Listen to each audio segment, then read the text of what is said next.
നമ്മളിപ്പോ എടുക്കാൻ മറ്റേ പട്ടിയുണ്ട് ടേക്ക് എടുക്കാൻ പോകുന്നു. ഇതാണ് ഈ പട്ടിയുണ്ട് നമ്മളോട് ശ്രദ്ധിച്ചില്ല. അത് വരികളൊക്കെ നോക്കിയിട്ടില്ലേ?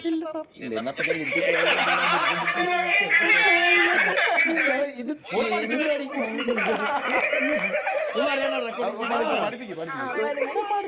പിന്നെ അതായത് പട്ടിയുണ്ട് എന്നപ്പോൾ ശ്രദ്ധിച്ചില്ല,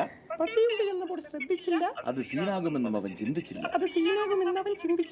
വെച്ച കാല് പുറകോട്ട് വെക്കത്തില്ല, വെച്ച കാലിന്റെ കെട്ടിപ്പുഴ അഴിച്ചിട്ടില്ല.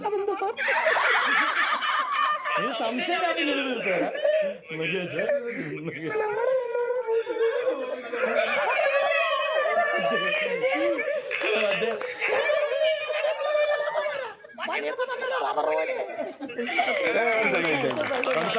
മറ്റൊരു ഇത് ഞാൻ അറിയാവുന്ന ന്യൂസ് ഡയറക്ടേഴ്സിനൊക്കെ പറയാം.